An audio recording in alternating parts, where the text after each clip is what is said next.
Might as well get right down to it. I have given 50 years to the law. I've seen a lot, and I've gotten too old to keep secrets. Here at Howard University, we were taught one simple idea. The law is a weapon if you know how to use it. I was here during the Depression, class of 1933. I see you got this fancy auditorium here now. Yeah, you even got these nice upholstered seats. Well, we had an old 3-story brownstone with no heat. Nobody knew what air conditioning was back then.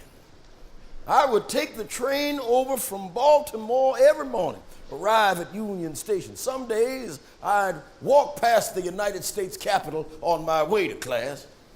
They call Baltimore up south. That's just below what we used to call the Smith & Wesson line. Baltimore is where slaves ran to when they escaped from plantations in the deep South, which may have something to do with why I was born there. Now, my Uncle Fearless used to tell me about my great-grandfather, who was called Thurgood. Seems as a boy, he was a tracker for a big game hunter in the toughest part of the Congo. And this big game hunter brought my great-grandfather to Eastern Maryland as a slave. He hated being a slave. Thurgood became so hard to handle. The big game hunter got fed up. He said, "Look, I brought you over here myself, so I don't guess I can shoot you like you deserve. You so ornery to white people, I can't sell you, can't give you away, so I'm going to set you free. Provided you get the hell off this eastern shore and never come back." And you know, that was the only time that the big game hunter didn't get an argument from Thurgood. He came back years later. He bought land right next door so he could torment the big game hunter for the rest of his life.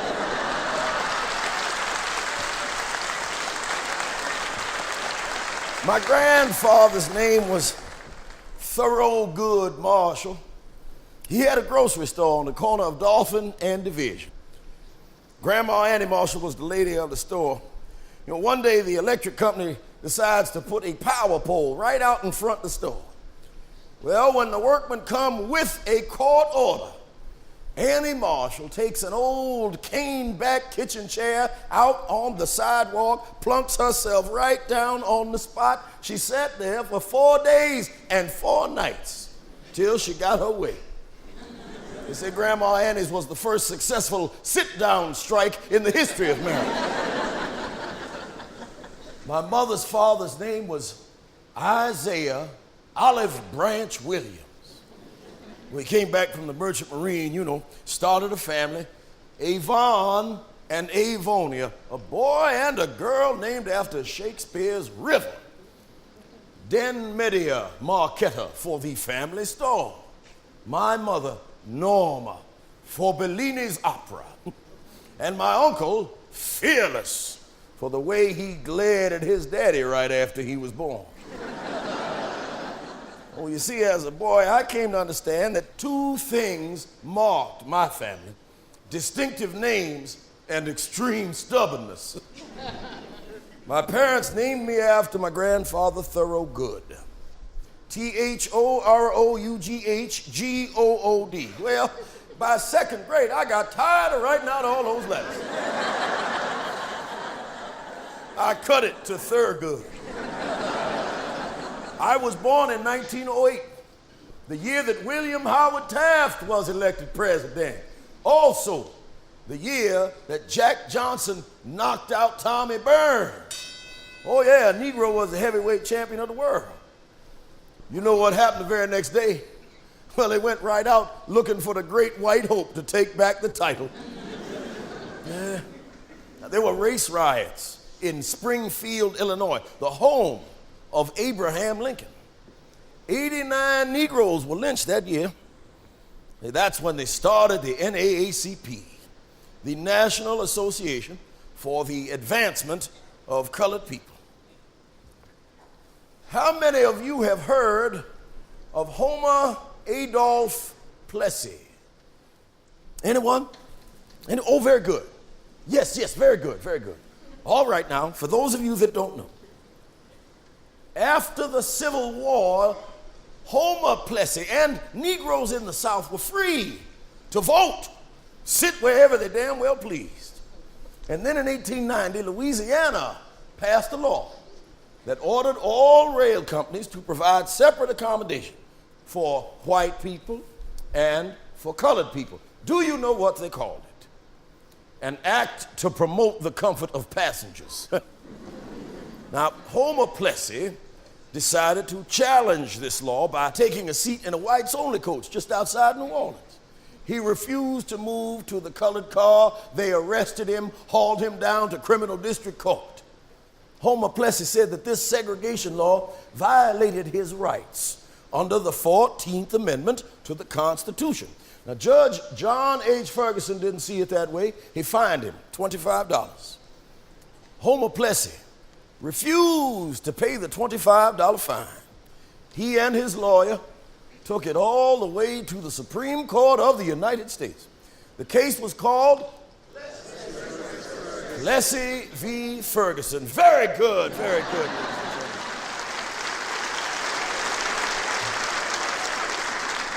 Now, the Supreme Court ruled 7-1 against Mr. Plessy.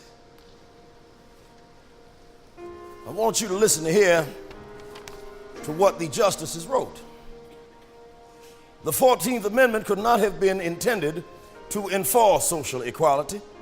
The feelings of inferiority that come from being segregated exist only because the colored race chooses to put that construction on it. Now, what did that mean? It meant that it was now legal for any state to pass Jim Crow laws that forced Negroes to accept separate but equal facilities. You see, when I was growing up in Baltimore, we had to use separate park benches, separate drinking fountains, separate public toilets.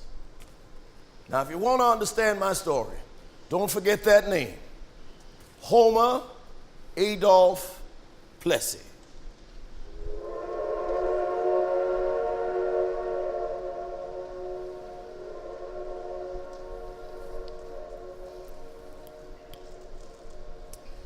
My daddy was a Pullman car waiter on the B&O Railroad. He had blonde hair and blue eyes, and sometimes people mistook him for a white man. He was the most insidious of my family of rebels.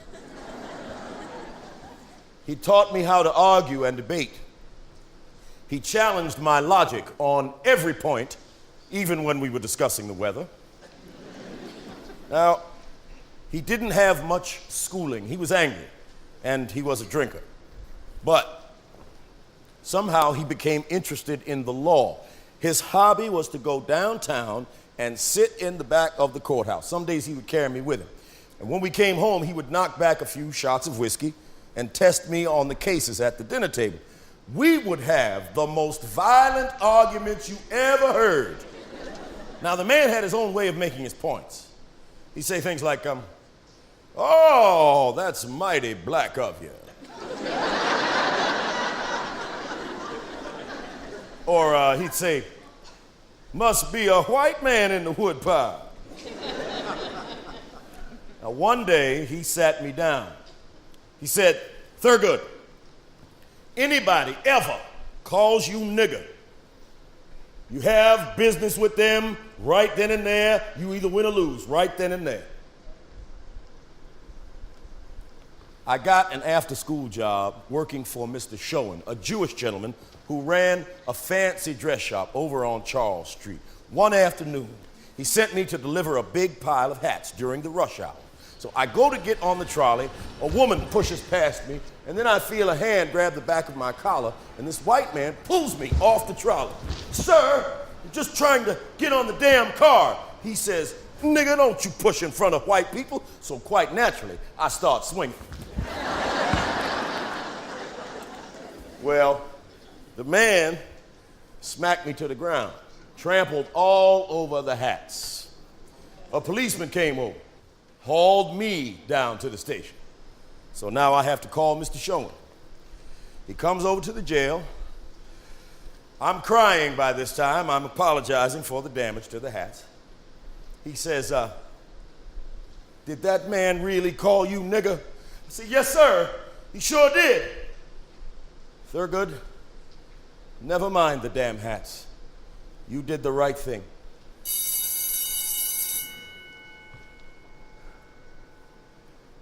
You ever heard of colored high?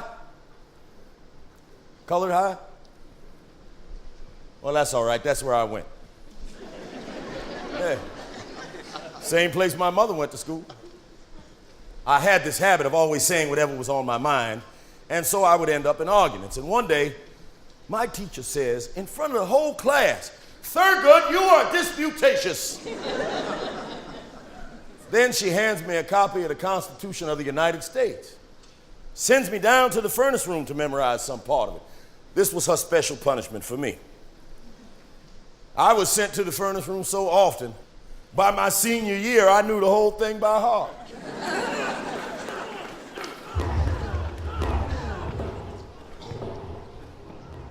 From our second-story classroom window, I could look right down on the Northwest Baltimore police station. I watched the Negro prisoners being brought in by the white policemen. Black boy, why don't you shut your goddamn mouth? Nigga, you gonna talk yourself right into the electric chair.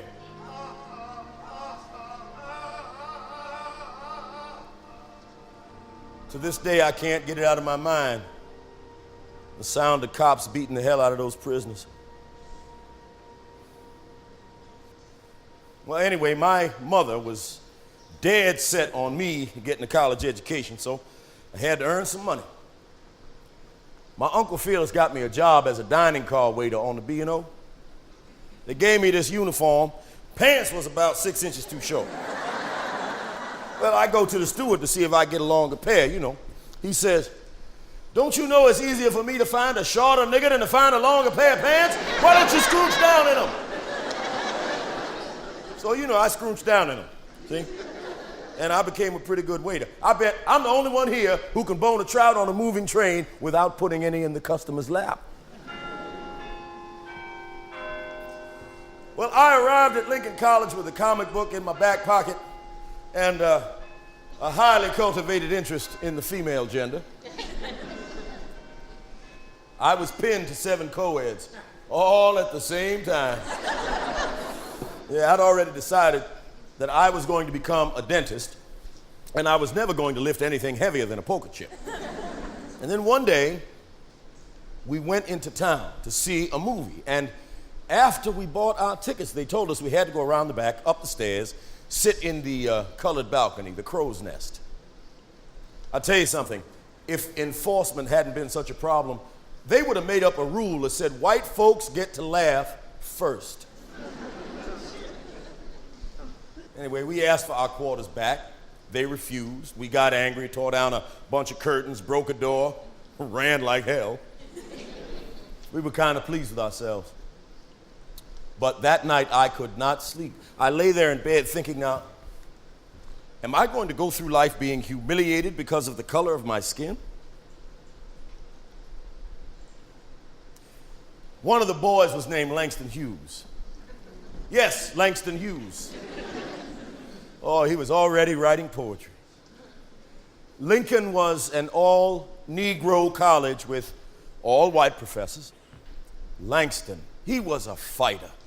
He'd organized a campaign to get Lincoln to hire some Negro professors. I went to him the next day. I said, I want to work with you. We got our first Negro professor the very next year. And I learned something from Langston. One person can make a difference. He got me committed. I put away the comic books. I stopped playing pinochle, started studying history, joined the debate team. And then I met the most beautiful and smart and sensitive 17-year-old co-ed you ever saw. Everyone called her Buster. I told Buster she could wear my pin. And Buster informed me that I was going to marry her. And that's exactly what I did. Anyway, by this time, I knew that I wanted to go to law school. So I got out my white jacket, went to earn some money at the Gibson Island Club where my daddy was the head waiter. One day, a United States Senator, a very crude individual, comes into the club with a bevy of beautiful women, sits down under a portrait of some great Confederate general. He spots me. He says, "Hey, nigger." Now, I don't like him calling me that, not one bit. But I go over. He says, "Nigger, I want service at this table." I give him the service. And he keeps calling me that, and I'm liking it less and less. But when he gets up, he leaves $20 on the table. Now, this crude fella keeps coming into the club, keeps leaving me these $20 tips. Those 20s added up. But one night, my daddy hears the senator shout, "Hey, nigger!" Nigger this, nigger that. Sees me running over to take good care of him.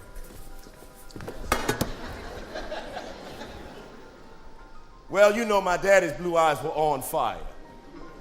He said, "Thurgood, you're fired.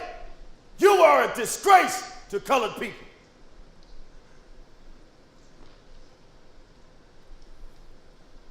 Well, after Daddy had calmed down, I was able to explain, what was going on. Now, just between you and me, anytime you want to call me nigger, you just lay your $20 on the table. You keep doing it all day long. But the second you run out of them 20s, I'm going to have business with you. Right then and there.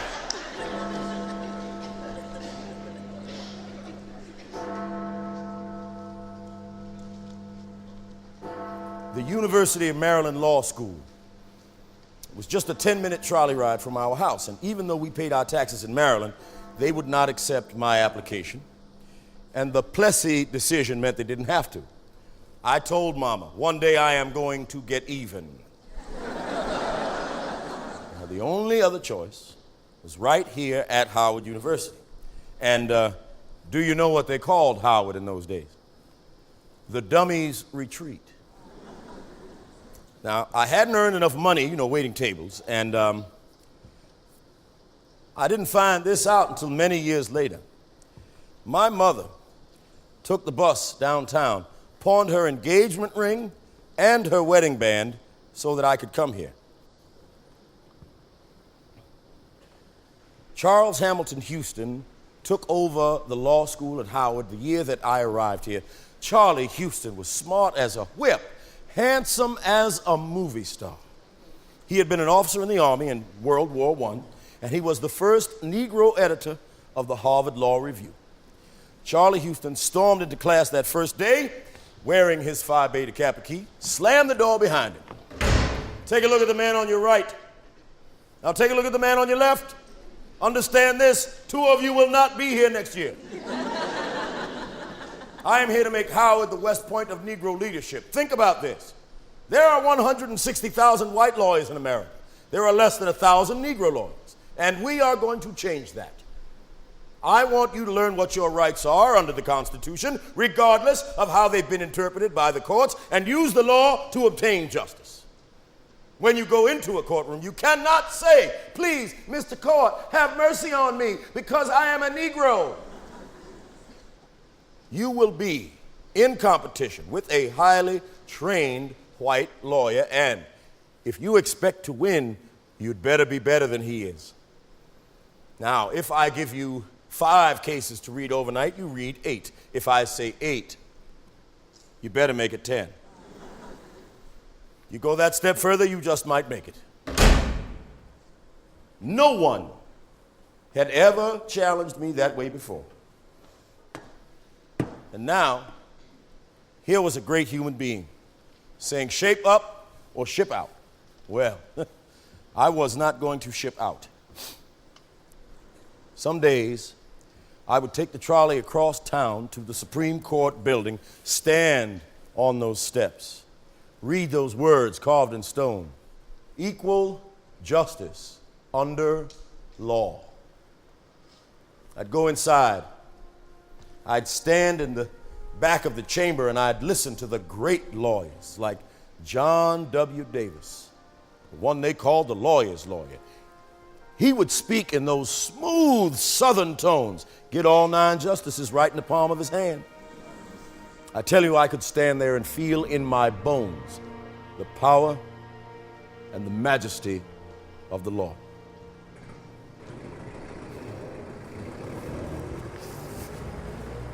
In the summer of 1933, Charlie Houston asked me to drive down south with him in his beat-up old jalopy to study school conditions. Me sitting in the back seat, typewriter on my lap, taking notes. It's 100 degrees out.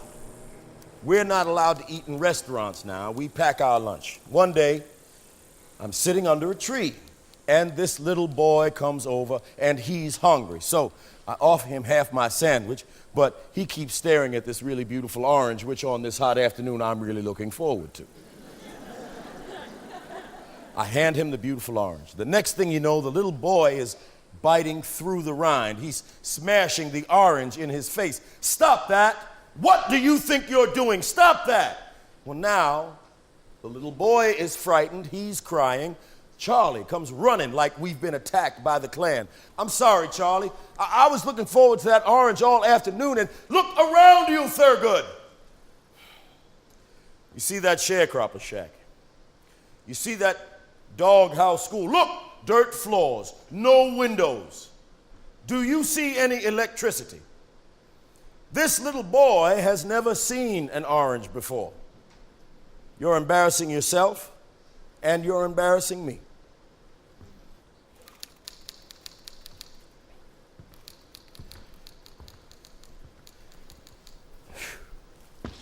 That night, I wrote to my parents, "Dear Mom and Dad, I still have so much to learn.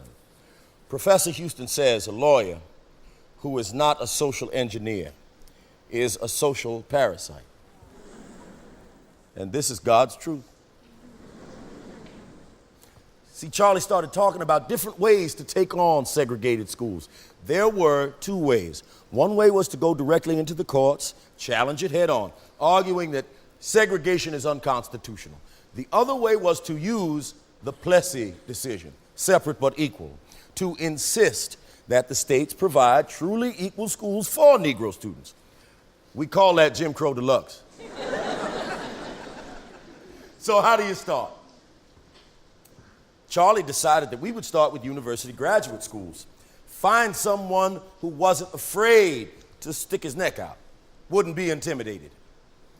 I found a fella.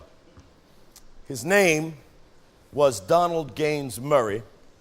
He was an honor graduate from Amherst College, and he agreed to apply to the University of Maryland Law School. Oh, yeah. I had a score to settle with those bastards. Dear Mr. Murray, President Pearson instructed me to return your application and your $2 money order. The University of Maryland does not accept Negro students. We maintain the Princess Anne Academy as a separate institution for the education of Negroes. Now, this was Exhibit A. We sued the university, charging that by refusing Mr. Murray's application, they had violated his rights under the 14th Amendment. So, one Monday morning, Charlie Houston, Donald Gaines Murray, and I all show up in Baltimore City Court wearing double-breasted suits with handkerchiefs in our breast pockets. President Pearson started out by telling the court that there was an exceptional facility available for the study of law to Mr. Murray right down the road at Howard University. Well, the dean of Howard Law and his prize pupil were fixing to show his ass just how right he was.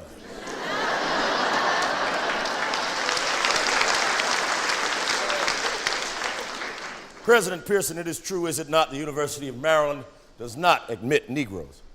You say the Princess Anne Academy offers the same caliber of education and that the faculty is comparable. Isn't it true Princess Anne has only one faculty member who holds a master's degree, and the dean uses the title doctor, but the title is honorary. Isn't it true the University of Maryland has prominent Baltimore judges teaching the laws of Maryland? Then, if Mr. Murray wishes to practice law in Maryland, how can any law school be equal to the University of Maryland? Would you admit Mexicans, Japanese, and Filipinos to your university? You would. Then why, President Pearson, are members of Mr. Murray's race not admitted? I see, because state policy decrees it. No further questions. Your Honor, the University of Maryland cites Plessy v. Ferguson and the doctrine of separate but equal to justify its segregation policy. But in this case, we have not challenged their right to separate schools. Rather, we have proven that Maryland's separate school system is not equal. The Plessy decision is the law of the land. The law requires that Mr. Murray be given an equal education. At 5 o'clock on June 25th, 1935, we were ordered back into the courtroom. Judge Eugene O'Dunn hammers his gavel and orders the University of Maryland to admit Donald Gaines Murray to its law school.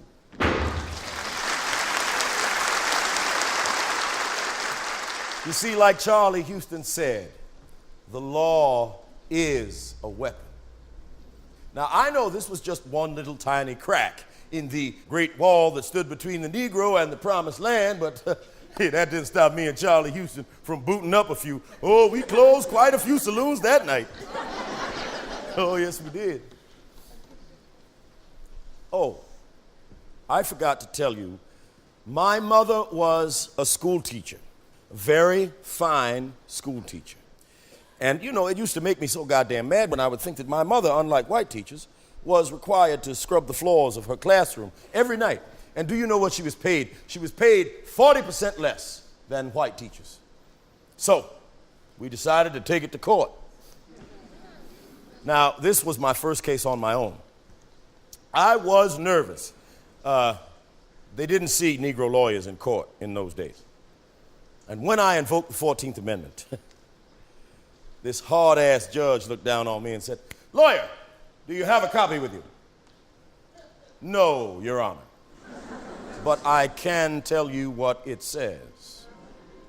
All persons born or naturalized in the United States and subject to the jurisdiction thereof are citizens of the United States and of the state wherein they reside. No state shall make or enforce any law which shall abridge the privileges or immunities of citizens of the United States, nor shall any state deprive any person of life, liberty, or property without due process of law, nor deny to any person the equal protection of the laws." And do you know what the judge said? God's truth. Lawyer, as long as I've been on the bench, I didn't know the 14th Amendment applied to Negroes. A few trips to the furnace room might have made him a better judge. So, the court ruled that the difference in salary was discrimination on account of race, and the state of Maryland knew it would cost them a bundle to fight it out in every county. So they passed a law granting equal pay to Negro teachers, including my mother, Mrs. Norma Marshall.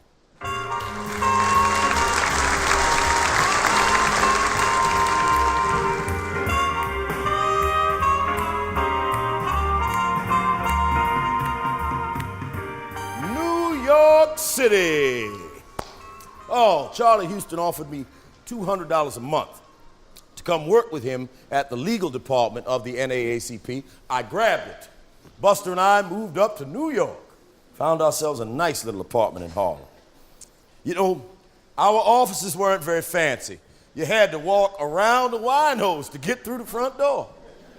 But Charlie Houston had a plan now. He said that real political power in the South would never come until the Negro had a vote that counted, that meant something. Now, there were 1 million Negroes in Texas. If we could get 1 million Negroes with votes that counted, oh, we were going to have some fun. So, Charlie sent me down south. What I found down there were all sorts of schemes that had one purpose: to keep Negroes from voting. Things like poll taxes, literacy tests, physical intimidation. You know, I had arrived in Louisiana the day after the sheriff shot and killed a Negro just for registering to vote. In Texas, Negroes were allowed to vote in the general election, but that meant nothing because Texas was a Democratic state.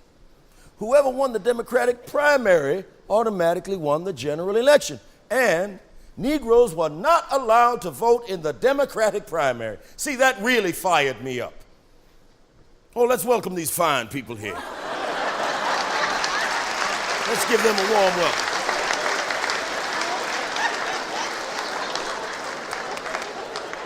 Welcome, darlings, welcome, welcome. Make yourselves comfortable.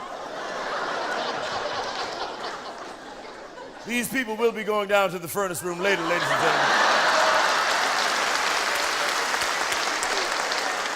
So where were we? Oh yes, Negroes were not allowed to vote in the Democratic primary. And because Negroes were not allowed to vote in the Democratic primary, we really got fired up and we decided to take it to court. Now, do you know what the Democratic Party leaders in Texas said? They said that their party was a private club. And they were free to select the membership of the club. And the Texas courts agreed with them.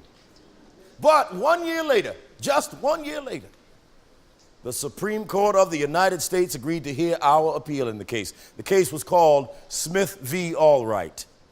I called Buster the morning the decision came down, April 3rd, 1944. 8-1, honey, for us. That's right. Now, you know Buster, she just burst into tears. Now, listen to what the justices wrote. It is unconstitutional for a political party to limit its voters to white people because it endorses and enforces discrimination against Negroes. You know what happened next? The Negroes got dressed up in their Sunday best just to register to vote. It was 100 degrees out. They were standing in a long line. A white couple attempted to push past them. A Negro woman holding a parasol turned to them and said, "You seem to be in a hurry." "Well, you just go right on ahead. We've been waiting a long time. We don't mind waiting a little bit longer." See, I knew that our victory in the voting case was the beginning of real progress, mind you. Because let's face it, without the ballot, a man is not a citizen.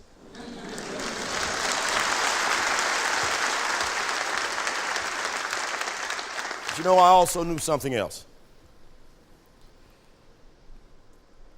The ballot doesn't mean much without a first-class education.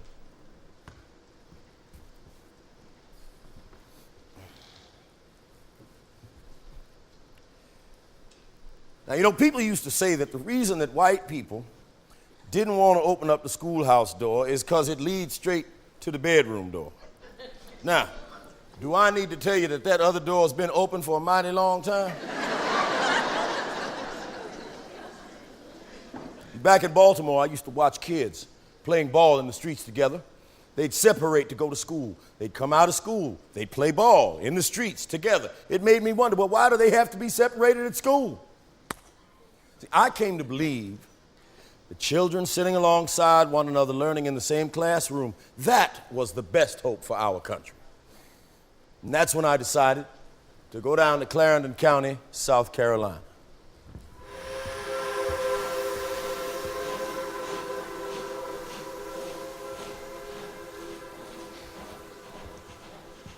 I'm going to tell you the cold truth now. Every time I got on a train headed down south, I didn't know if I was coming back. They didn't have a welcome mat for Negro lawyers. I would take the Capital Limited from New York down here to D.C. I'd change to a colored car for the rest of the trip. And in southern cities and towns, I would ride in the back of streetcars and be just as quiet as a mouse. I would eat in colored cafes. You know, they had me sleeping in a different house every night. And I would always try to get the bedroom that was farthest from the window, because I never wanted anyone to know, and I mean anyone. Sometimes I'd lay in bed at night sweating, wondering if I was ever going to see Buster or New York again. I could just, picture my dead body laid out somewhere.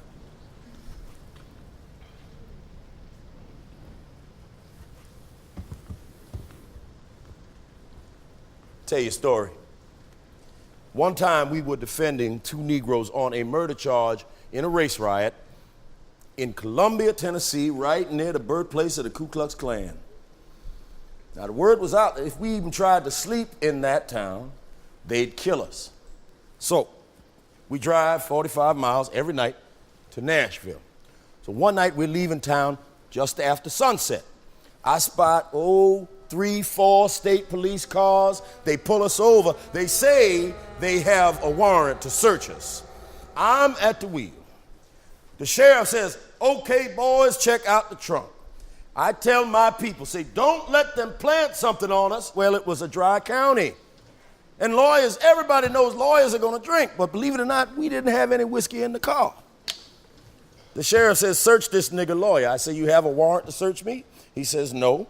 I say, "Then the answer is no." He says, "Oh, you must be the one. Get out the car." I say, "What for?" He says, "Drunken driving." I say, "I haven't had a drink in 24 hours.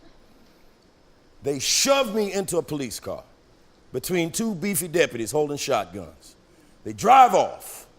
Suddenly the car turns off the road, starts heading through the woods towards the river. We come to a place where there's a bunch of men standing around a big tree with a rope hanging over it. They fixing to do some lynching. All of a sudden, the car with my friend shows up. So these two deputies, they get cold feet. They turn around. They drive me back to town.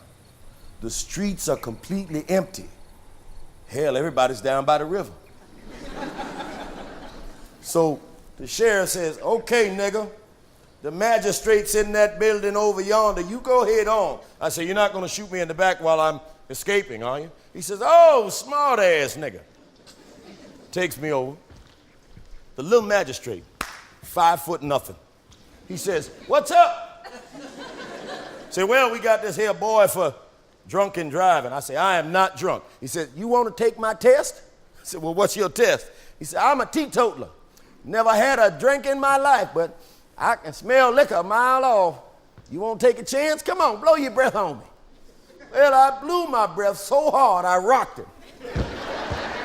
He said, "What the hell are you boys talking about? This man hadn't had a drink in 24 hours. Get the hell out of here."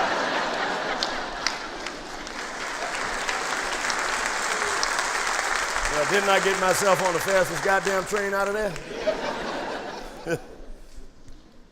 And I had a drink. Sat down with a bottle of wild turkey. Thank the Lord.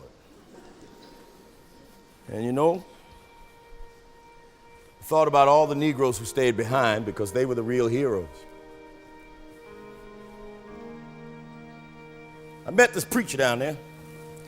Told me he wasn't about to turn the other cheek. In the glove compartment of his car, he had 2 items, a Bible and a .45. He said, "I'll try the Bible first."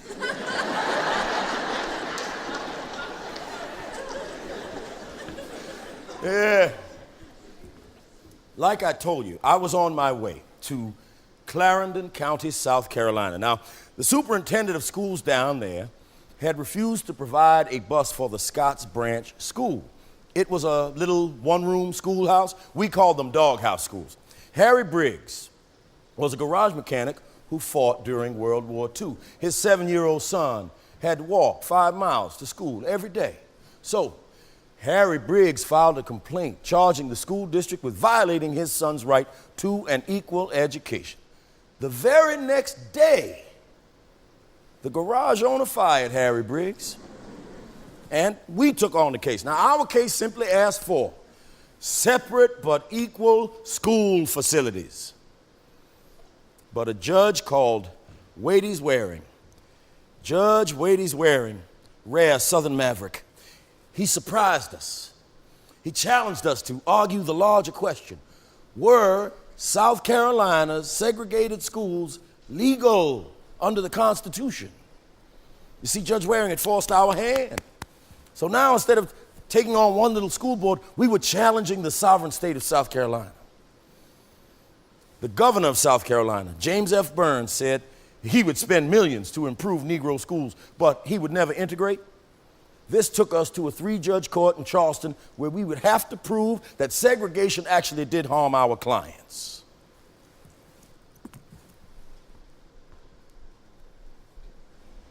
We brought Dr. Kenneth Clark, a social psychologist from New York, down to Clarendon County.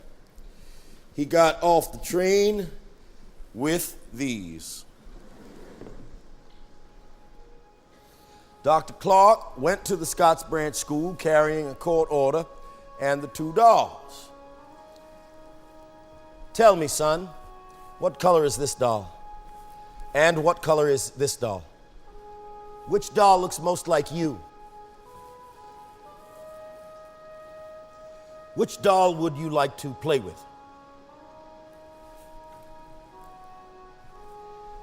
Which doll do you like the most?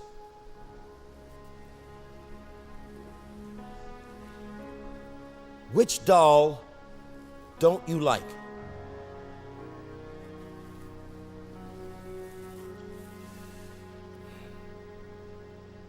Your Honors, Dr. Kenneth Clark has testified that when Negro children were asked to choose between the white doll and the brown doll and to say which doll was nice, 65% said the white doll was the nice doll, 70% said the brown doll was bad.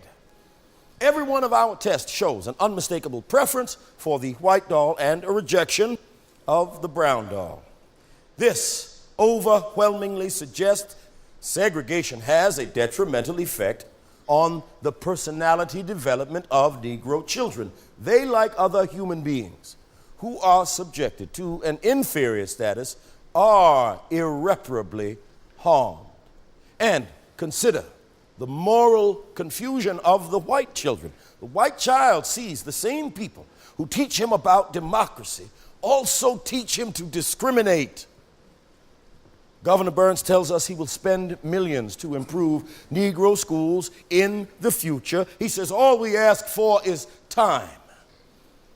The 14th Amendment to the Constitution, ratified in 1868 by all of the states, including South Carolina, guarantees rights in the present, not at some time in the future. If the Negro children of Clarendon County are entitled to any rights as American citizens, they are entitled to those rights now. Now is the time for the court to act. Now is the time to end this injustice.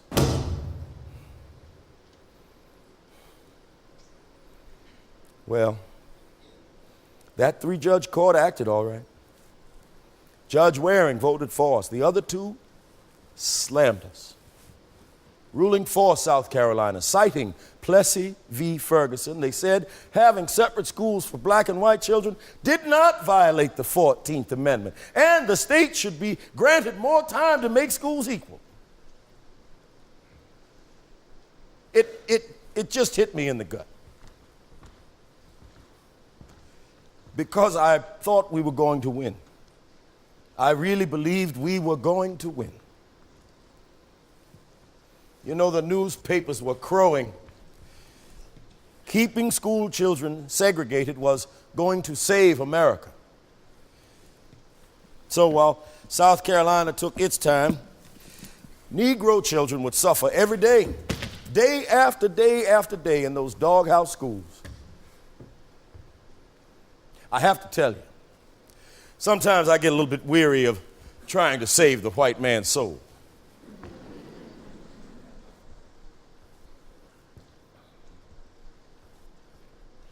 On June 9th, 1952, The Supreme Court of the United States agreed to hear our appeal in the school case, along with other cases that we had in Kansas, Delaware, Virginia, and right here in the District of Columbia. All of these cases were bundled together and were called Brown v. the Board of Education. So little Harry Briggs Jr. is headed to the Supreme Court. Now, we spent the next 6 months preparing. Best damn team of lawyers you could ask for. A lot of them trained right here by Charlie Houston.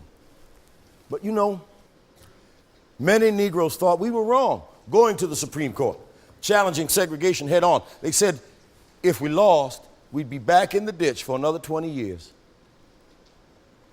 I knew it was time to roll the dice.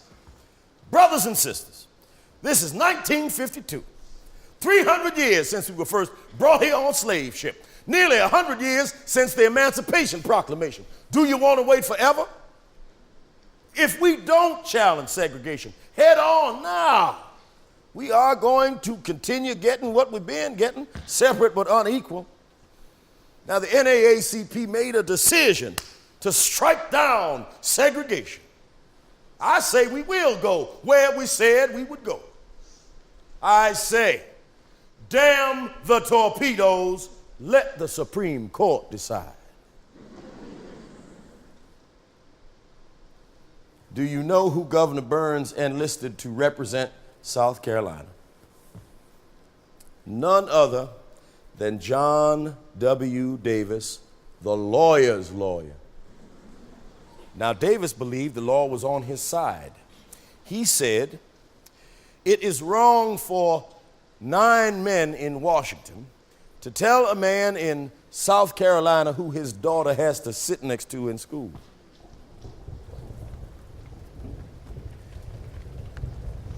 I climbed those steps to the Supreme Court on a cold, rainy December morning. Saw a line of people stretched all the way down the steps towards the Capitol dome. Most of them were black and poor and counting on us. I read those words carved in stone: equal justice under law. I sure hope so. All rise.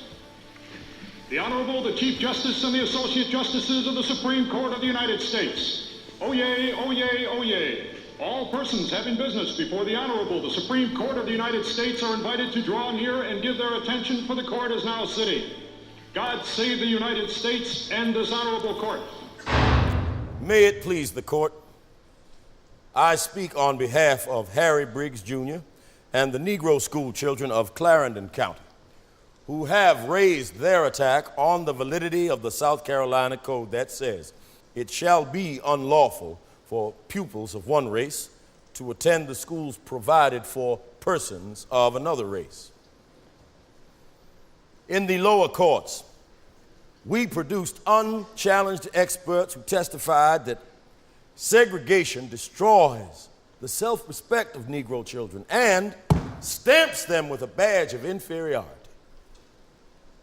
Under our form of government, the only testing ground as to whether or not the majority violates the individual's rights is in this, the Supreme Court of the United States. This court must weigh the rights of these Negro children against the state policy of South Carolina, and if that policy violates their rights, then this court is obliged to say, reluctantly or otherwise, that that policy has run up against the 14th Amendment, which guarantees to all citizens equal treatment under the law. Yes, Justice Reed. Oh, the state does have a responsibility to maintain law and order. Now, I believe that, no, Justice Frankfurter, it would not be gerrymandering of school districts. We would simply, sir, I think it's important to establish principle. Segregation by, sir, it would be impossible right now to say precisely how it would work. Frankfurter shot back at me. It is very important, Mr. Marshall, before one starts out, to know where one is going. You have less than an hour to make your case. The justices can interrupt you whenever they please, and they really peppered me. They interrupted me 43 times. I knew this was our one opportunity to convince them that segregation was morally wrong, but I got unhinged by their questions.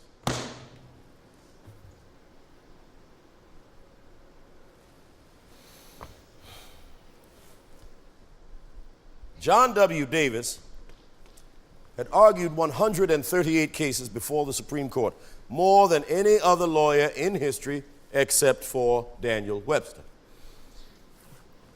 He spoke softly, as if to old friends. May it please the court.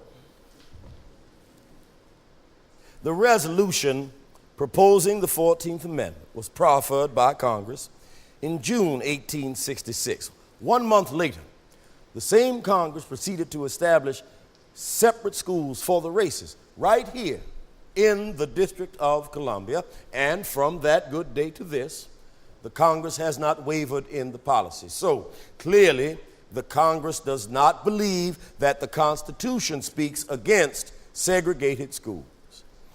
In Plessy v. Ferguson, and in 6 subsequent decisions by this court, nothing can be found that modifies the doctrine of separate but equal. So, Your Honors, I might ask, why should this be a matter of great national policy? Is it not a fact that the very strength and fiber of our federal system is local self-government? Of all of the activities of government, is not the one that most nearly approaches the hearts and minds of the people the question of the education of their young. I respectfully submit there is no reason this court should reverse the findings of 90 years. When Davis walked out of that courtroom, he said to Governor Burns, "I think we've got it won 6-3, maybe 5-4. In the language of General Stonewall Jackson, we have them, and they will never see home."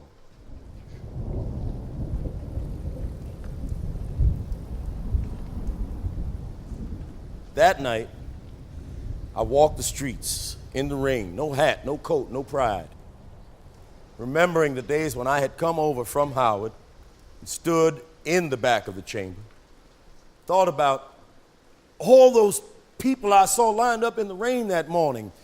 Little Harry Briggs Jr., the other children in those doghouse schools, they were counting on me.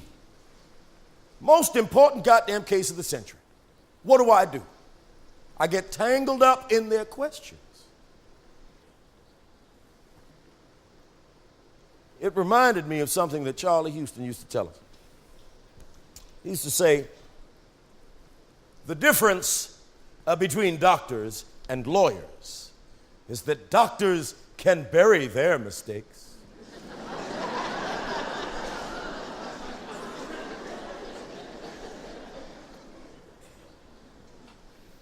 When I got back to the hotel with my chin on the floor, Buster took one look at me and said, "Thurgood, pull up your socks." More than anything, Buster and I had wanted to start a family. And she breaks the news, she's pregnant. Well, of course, first thing I say is, "We'll name him Thurgood." She says, "Well, what if it's a girl?" "If it's a girl, we'll still name him Thurgood." So we went back to New York to await the decision. And while Chief Justice Vinson and the others weighed our case, outside pressure mounted. Some governors came right out, said that they would resist any order to integrate their schools. So people began to say, well, what if the Supreme Court issues an opinion and states refuse to obey? You know, the Supreme Court doesn't have an army. Now, you know how we Negroes claim to have a sixth sense. But we can detect whether or not a white person is for us or against us.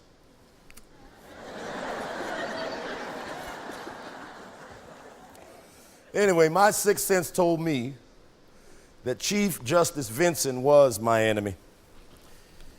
See, you have to understand, All during this time, our officers at the Legal Defense Fund are fighting discrimination wherever they can find it. I had a big file called Soldier Trouble. Oh, we had gotten complaints from Korea about the treatment of Negro soldiers serving under General MacArthur. You remember General Douglas MacArthur? Old soldiers never die, they just fade away. You might not know this. During World War II, Negro soldiers were assigned to segregated units commanded by white officers.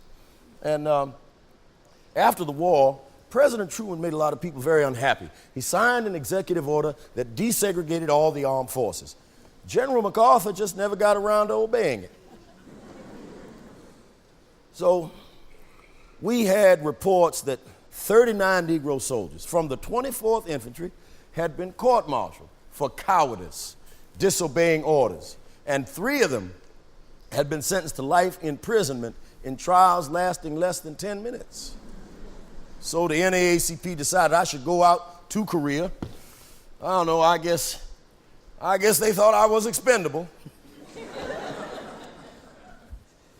When I applied for a passport, I found out that General MacArthur had been calling the FBI, had asked for information about my sex life, what he referred to as my communist affiliations.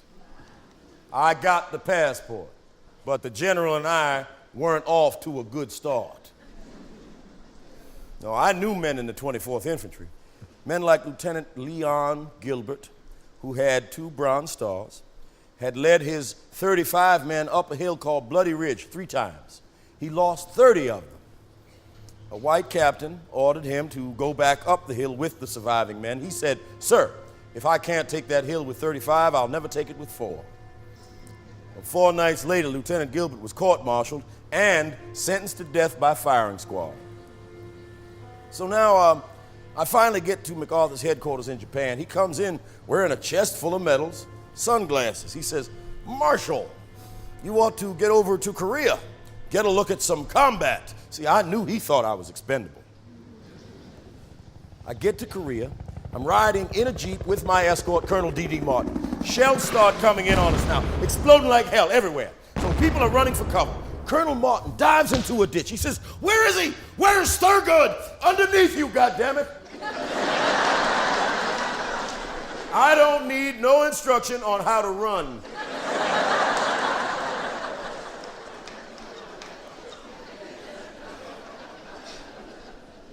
I finish my investigation.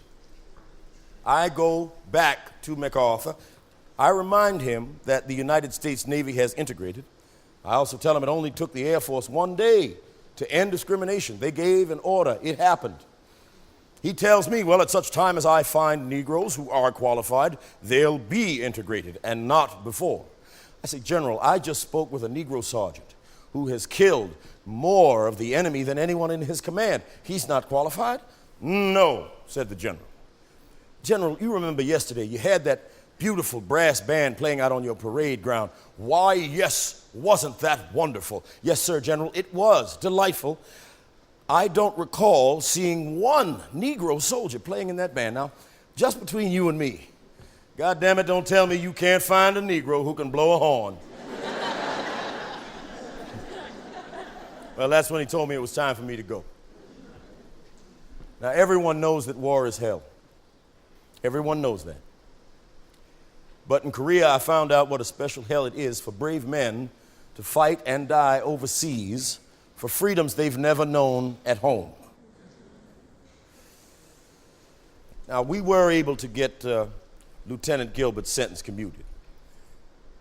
He did have to spend 5 years in prison.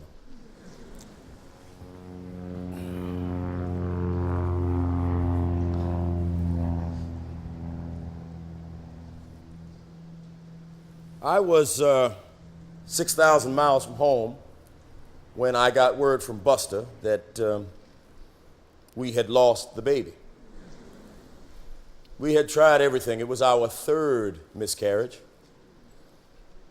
On that long plane ride home, I added it all up. I had been on the road over 200 nights that year. away from your wife that much is not the best way to be a good husband.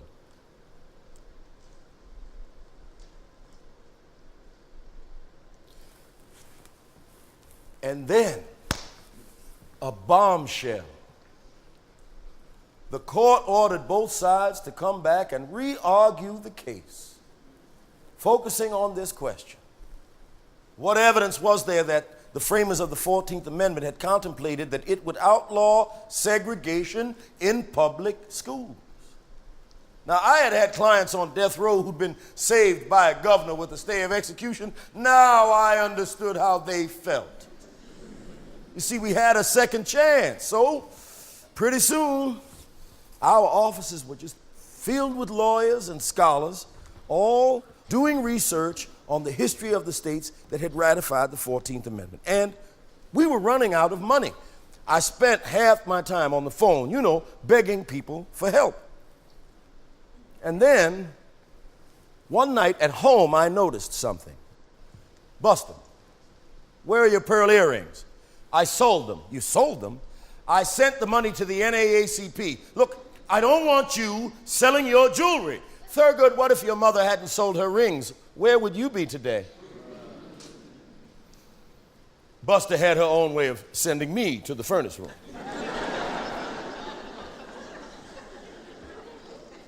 So we were doing late night sessions. A young lawyer had come on board, a white guy from Texas named Black, Charlie Black. Now, some of our guys were nervous about having him in our strategy sessions, suspicious of his Texas roots. So one night, Bob Carter says, in front of everybody, I've been meaning to ask you, Mr. Black, why with all the opportunities before you have you ended up working here at the NAACP for $200 a month? I'll tell you. I come from deep in Texas. So deep, I can't even remember hearing the word Republican before I was 18 years old. But I had heard of this really terrible organization up north called the NAACP. It was a terrible place with a great big office way up there in New York City. And the worst thing of all, they said, was that inside this office there was this room, this special secret room with no windows and no doors and walls about a foot thick. And they said that the only way you could get inside this room was with the combination to this huge lock.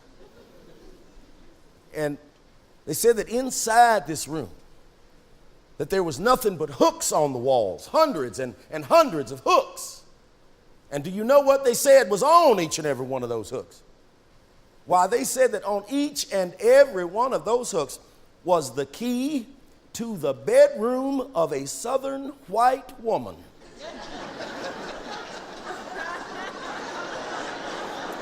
So I figured, that's the kind of organization I want to get involved in.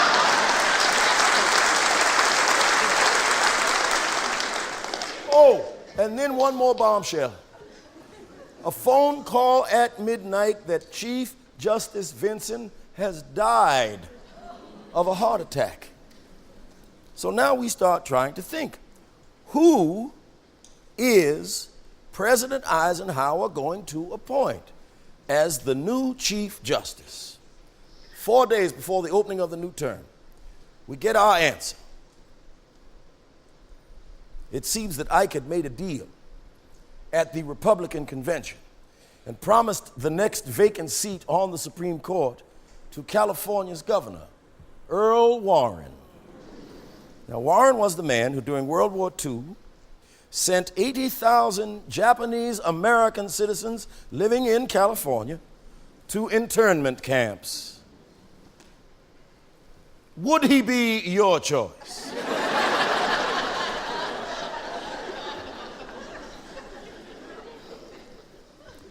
I told Buster that I was going to make the most of this second chance. God save the United States and this honorable court. John W. Davis let everyone know that this was his swan song, his final argument.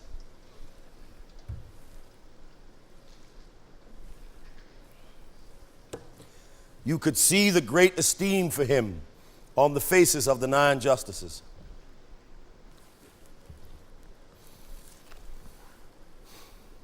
May it please the court. Your honors, the old horn doesn't honk as loud as it used to, but I hope you can hear me. In Clarendon School District Number 1 in South Carolina, the state has now provided the Negro children with schools that are equal in every respect. In fact, because of their being newer, they may be even better than the schools for the white children. Who would want to disturb this situation? There are 2,790 registered Negro children of school age in Clarendon County. There are 290 whites. If you took the Negro children and commingled them with the white children, you would have in each classroom 27 Negro children and 3 white children. Would this make the children any happier? Would they learn more quickly? Your honors cannot sit as a glorified board of education for South Carolina. We think it 1,000 pities that South Carolina might be ordered to abandon that which it has created. South Carolina has equal education, not prophesied, but present. I suggest it should not be thrown away on some fancied question of racial prestige. It is not my place to offer advice to the learned counsel on the other side. No doubt they believe that what they propose is best. But I urge them to remember the age-old motto: the best is often the enemy of the good.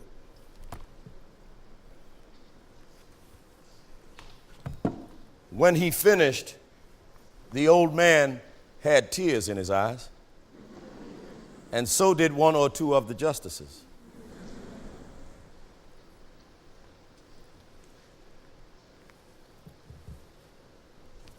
May it please the court. As I understand the position of the distinguished defense counsel, his justification for segregation in South Carolina is one, that they all just got together and decided amongst themselves that it is best for the races to be separated. And 2, that segregation has existed for over a century. Neither argument, to my mind, is any good. The Negroes who are forced to submit to segregation are all American citizens who by accident of birth are a different color. Color makes no difference insofar as this court is concerned. The 14th Amendment was put into our Constitution after a bloody civil war. The duty of enforcing it is placed upon this court to make sure that states disregard little pet feelings about race. Harry Briggs Jr. is guaranteed 12 years of education. There is no way you can repay lost school years, but they say leave it to the states until they work it out. The only way this court can decide this case in opposition to our position is to find for some reason that Negroes are inferior to all other human beings. No one will stand up in this court and say that, because they would have to justify it. Only one thing can justify continued segregation, and that is a determination that the people who were once held in slavery be kept as near to that condition as is possible. And now is the time we submit that the court make it clear that that is not what the Constitution of the United States stands for. Now it was in their hands. Now we would have months to wait, and waiting makes me itchy. And I was worried about Chief Justice Warren. He was a politician who never served on a court before, so his judicial philosophy was unknown. I did find out later that during the court's deliberations, Chief Justice Warren made some trips to visit Civil War battlefields. His chauffeur, a Negro who served during World War II, drove him out to Gettysburg. Warren contemplated the graves, looked at the monument with Lincoln's simple words. Warren stopped at a Virginia inn for the night. In the morning, he woke. He saw his car parked under a tree, saw his chauffeur sleeping in the back seat. He woke him. "Why are you sleeping in the car?" "Mr. Justice, there's no place within 20 miles of here where I can get a room." Then, late one night in May, I got the tip on the phone. I was on the first train down to Washington. Practically ran from Union Station to the court. And I was climbing those steps. I was huffing a little bit.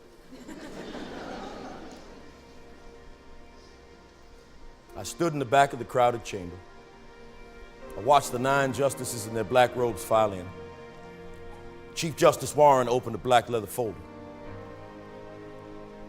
"Equal justice under law? We'll see." I have for announcement the opinion of the court in Brown v. the Board of Education. In approaching this question, we cannot turn the clock back to 1868, when the 14th Amendment was adopted, or even to 1896, when Plessy v. Ferguson was written. We must consider public education in the light of its present place in American life. We come to the question, does segregation of children in public schools solely on the basis of race, even though the physical facilities may be equal, deprive the children of the minority group of equal educational opportunities? We believe unanimously that it does. We conclude that in the field of public education, the doctrine of separate but equal has no place. Therefore, we hold that the plaintiffs are deprived of the equal protection of the laws guaranteed by the 14th Amendment. It is so ordered.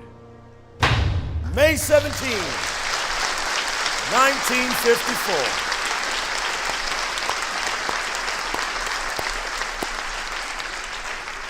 The highest court in the nation had ruled that America could no longer humiliate her colored citizens by setting them apart. Earl Warren led the 9 justices to a unanimous decision, hoping that their unity would send a strong signal to the rest of the country. The very next day, I told the New York Times I expected school segregation to end in America. In 5 years, over with, finished.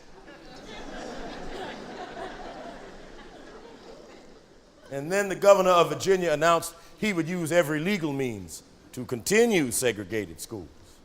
And Strom Thurmond led 97 congressmen to sign a Southern manifesto vowing to defy the Supreme Court. See, I thought it was President Eisenhower's duty to stand up, tell the country that Brown is the law of the land, and use his executive power to enforce the decision.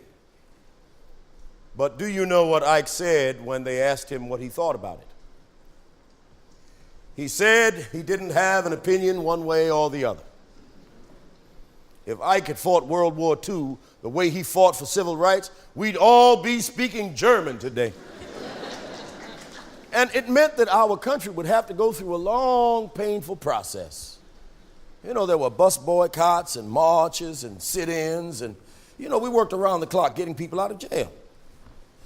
Martin Luther King, great leader. But he would dump all his legal work on us, including the bills. I had a lot of fights with Martin about his theory of disobeying the law. Look, see, I didn't believe in that. My approach was to use the law, not to break it.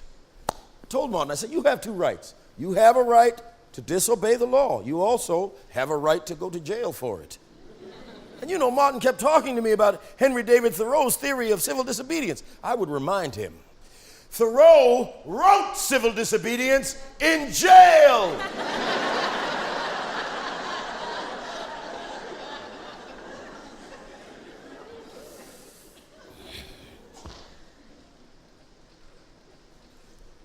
I knew that Buster hadn't been well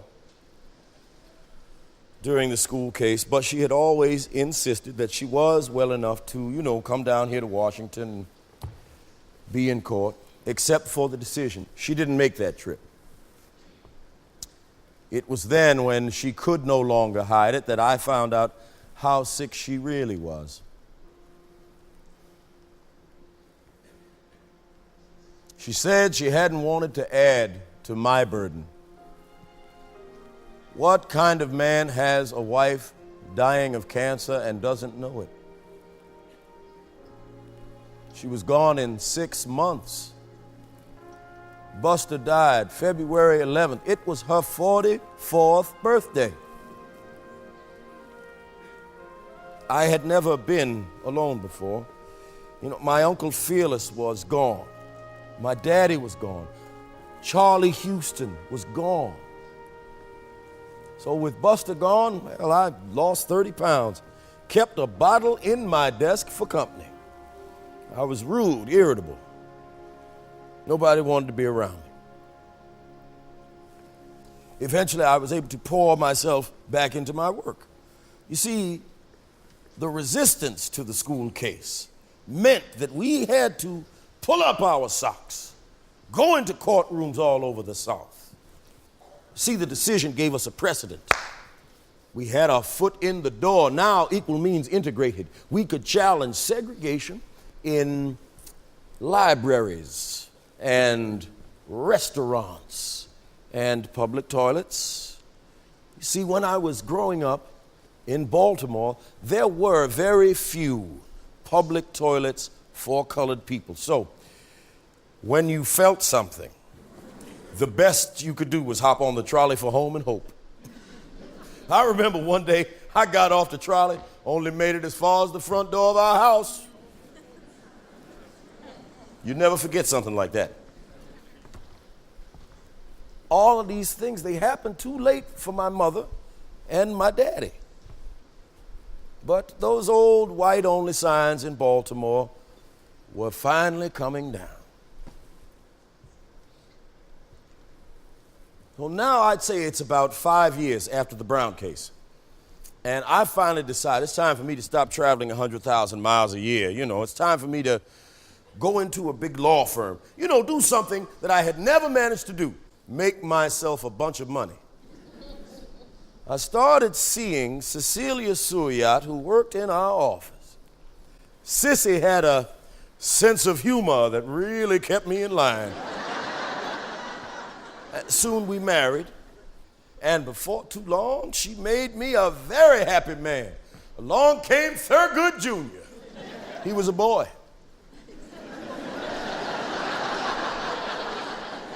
And our other son, John. Oh, so now I get a phone call from the new Attorney General, Robert Kennedy.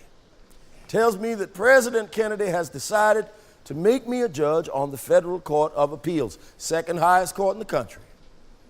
Now, people call me a liar when I say this, but when I was a young lawyer back in Baltimore, my highest aim was to become a county magistrate. You know, just like that little teetotaler back in Tennessee. Now, you know, back then there were only 2 Negro judges in the entire country. That's right. So the chief judge on the Federal Court of Appeals, he made my swearing in New York a nice deal. Nice deal. Organized a group photograph with all the other judges. And, well, just before everyone arrived, the photographer took a test shot and blew a fuse. So I come in a few minutes later. There are people milling around in the dark, you know. This flustered secretary spots me. She says, "Oh, thank God, the electrician." Lady, you must be crazy. You think a colored man could become an electrician in New York City?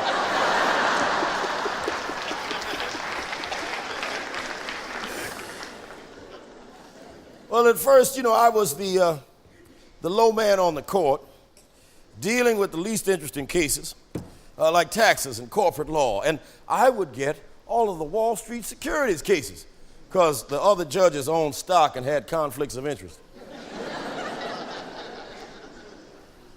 I used to say, how nice for you boys to have a poor man on the bench to handle all this stuff for you. But let the record show. I wrote 98 majority opinions. Not a one of them was overturned by the Supreme Court.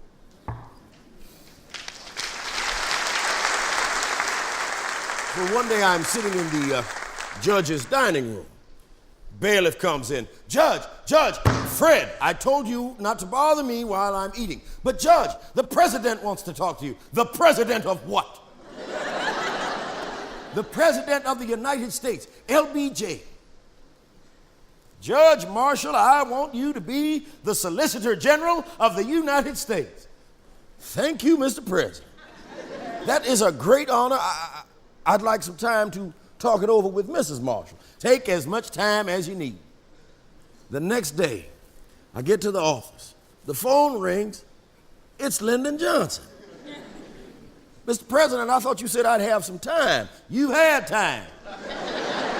Well, number one, sir, it's a salary loss of $5,000. I know that.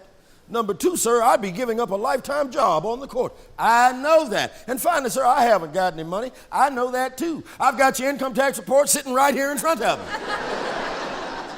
And then right over the phone, LBJ took me by the ears.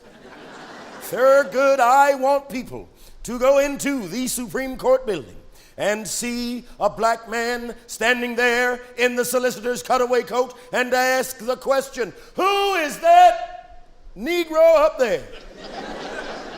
And hear the answer. He is the Solicitor General of the United States. Well, by the time LBJ got finished with me, I was ashamed I hadn't volunteered.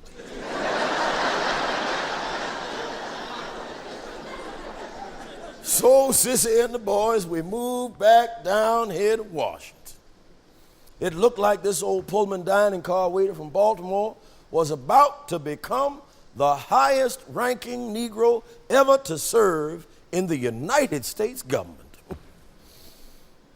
Now, there had been some rumors that if a vacancy came up on the Supreme Court, that LBJ might appoint me, but the politicians were telling Johnson, his putting a Negro on that court, that would cost him the South in the '68 election. So the night that Justice Tom Clark resigned, we all went to a party in his honor. The president pulled me aside, said, don't expect the job. Well, that put me back on my heels, you know. Well, I wanted that job. I thought I'd earned it. But I figured some no-good sons of bitches had stoked up LBJ, you know, with rumors about me and booze and women.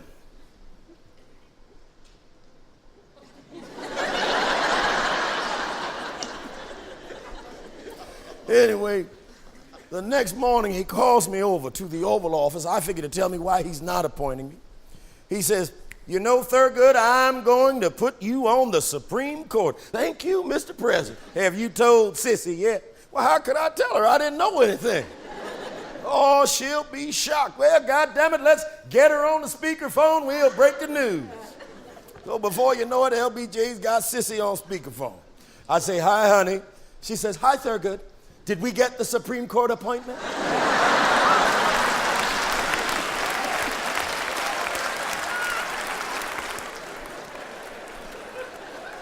Yeah, you never heard a man laugh like LBJ. He said, well, Thurgood, I guess our friendship's about busted up now. I don't reckon I'll be seeing you much. Well, Mr. President, you know, Justice Tom Clark stayed best friends with President Truman even after he voted against the president's wishes. Clark really socked it to Truman in that Steele case. I would have no hesitation socking it to you. He just stared at me. You mean you'd do that to me? You bet. And then he shook my hand, said, well, I'm glad we understand each other. No, you have to understand, these were tough political times. LBJ was twisting senators' arms to get me confirmed. It got nasty. The vote was 69 for me, 11 against. Johnson convinced 20 Southern Democrats not to vote at all so they could, you know, cover their asses in the next election. Then he called me. He said, well, congratulations, Mr. Justice Marshall, but goddamn the hell you caused me. I have never been through so much hell. Well, Mr. President, it was your idea, wasn't mine. Oh. I was sworn in the Rose Garden of the White House by my good friend, Supreme Court Justice Hugo Black, a former member of the Ku Klux Klan.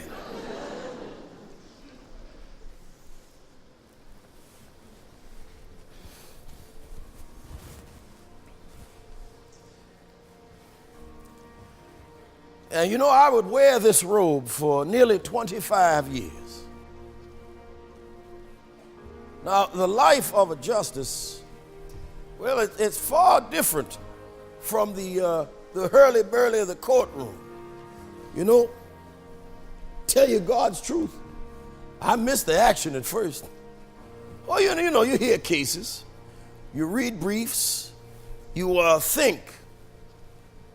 You sit in conference with the other 8 justices, most secret and private of all gatherings, and then you think some more, and you write. I wrote opinions in 322 cases. You know, sitting on that bench, listening to cases being argued, my mind would often drift back to the sounds of those prisoners in the Northwest Baltimore police station. You see, this is why I did everything in my power to protect the civil rights of every American citizen. See, I say that the death penalty is cruel and unusual punishment, which is prohibited by the 8th Amendment. They say it's a deterrent. Well, hell, if it was really a deterrent, there never would have been a second execution after the first one. I mean, as a defense attorney, I fought hard to get innocent men life imprisonment instead of the gas chamber. This left time for new evidence and appeals. I was the only one on the court who had ever tried a murder case. I had seen too many poor, innocent defendants just sentenced to death. You know, think about this. There are 70 countries in the world that forbid capital punishment. Wouldn't America pay herself the highest tribute by recognizing the humanity of her fellow human beings, settling for life imprisonment without parole? On the Warren Court, we put a stop to all executions in 1967. And then Nixon was elected.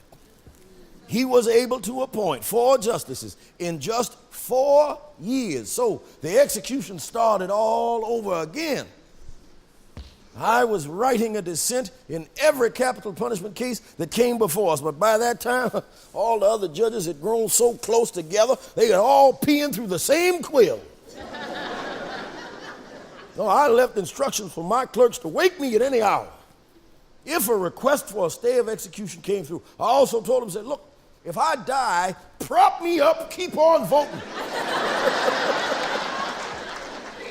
And you know, I am for gun control, complete gun control. I don't see why a private citizen has to carry a pistol or a machine gun. I don't see it. You know, during the school case, we had a lot of mean phone calls. One time, the chief of police of New York called me up, invited me out for a drink. He said, Thurgood, we're worried about you. Handed me a little package wrapped up as a gift. I opened it up. There was a .32 inside with some ammunition. I handed it right back to him. I said, Chief, my weapon is the law. I just have to do the best I can with that. You see, I wrote opinions based on the First Amendment. And I believe that whatever justifications there may be for regulating obscenities, it does not extend into the privacy of one's own home. If the First Amendment means anything, it means no state has any business telling a man sitting alone in his own home what books he can read, what films he can watch. Our constitutional heritage rebels at the thought of giving government the power to control men's minds. You know, we had to screen some pornographic movies on one of those cases. Oh, that was a fun assignment. You know when it ended, I turned to the Chief Justice. I said, "Did you learn anything new from that?" I didn't.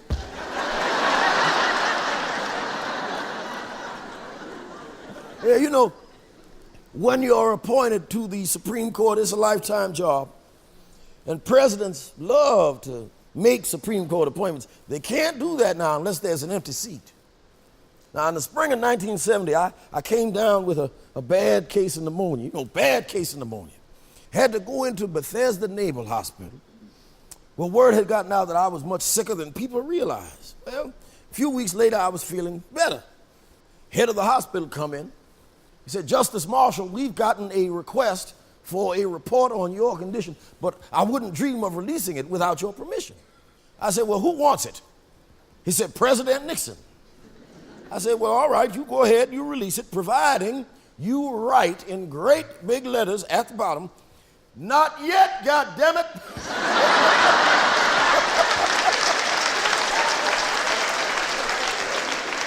And he did it too. Yeah, you know, during the Reagan years, a lot of people wanted me off the court. Said I was too old,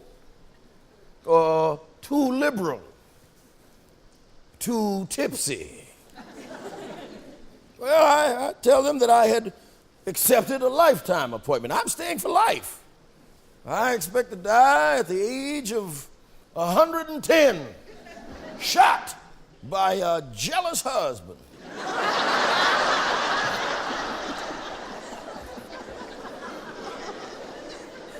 Yeah. You know, you should know that from time to time, Sissy would get after me about my being too soft on our boys. And I would get defensive. I say, no, I'm not going to punish those boys for anything I did. She said, "Well, you'll never punish them for anything because you did everything."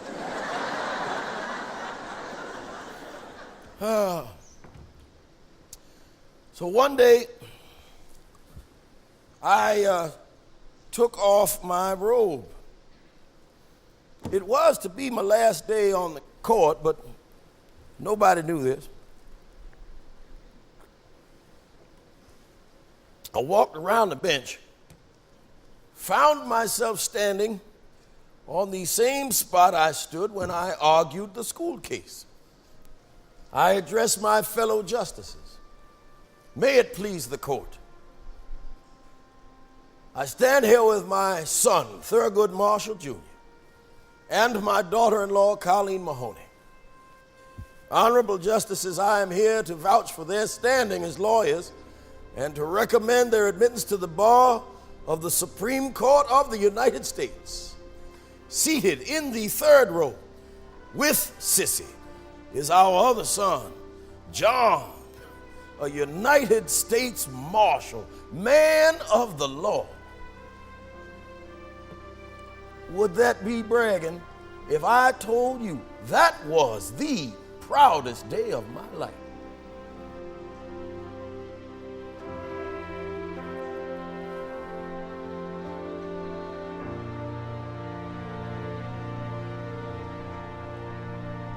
Sissy and I have made a decision. I have given 50 years to the law, and this is it. What?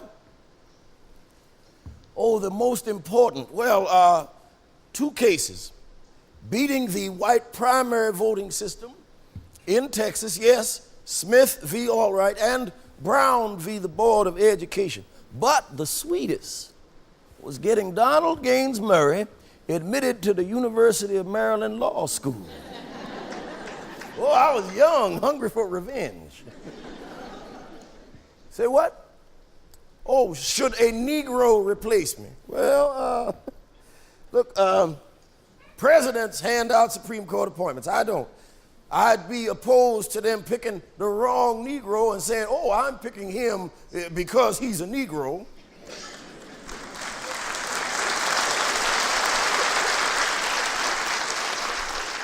My dad told me, There's no difference between a white snake and a black snake. They both bite. See, I've always believed, the basic thrust of our Constitution is people to people. Strike them, they will cry. Cut them, they will bleed. Starve them, they will wither away and die. But treat them with respect and decency. Give them equal access to the levers of power.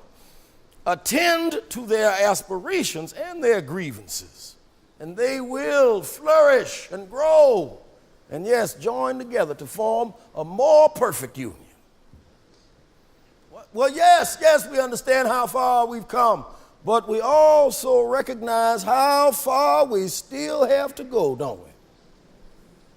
And even though I'll have retired written after my name, I'm going to stay in this fight until the following thing happens. And that is that on some day in the future, on the commuter train coming to New York, coming through Connecticut, picking up wealthy people and bringing them down to Wall Street, a Negro gets on the train up around Fairfield, wearing his Brooks Brothers suit, his derby hat, his dispatch case banged up just enough. Wall Street Journal up under one arm. And the train keeps moving stop by stop, picking people up, and eventually it becomes crowded. And a white woman gets on the train near the last stop, and she goes up and down the car, and she discovers that there is only one empty seat left, and it is right next to this Negro. So she sits down in this one empty seat.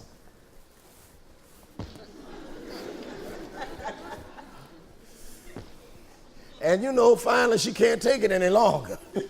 She yells out, "Niggers, niggers, niggers!" And the Negro leaps up and says, "Where? Where? Where?"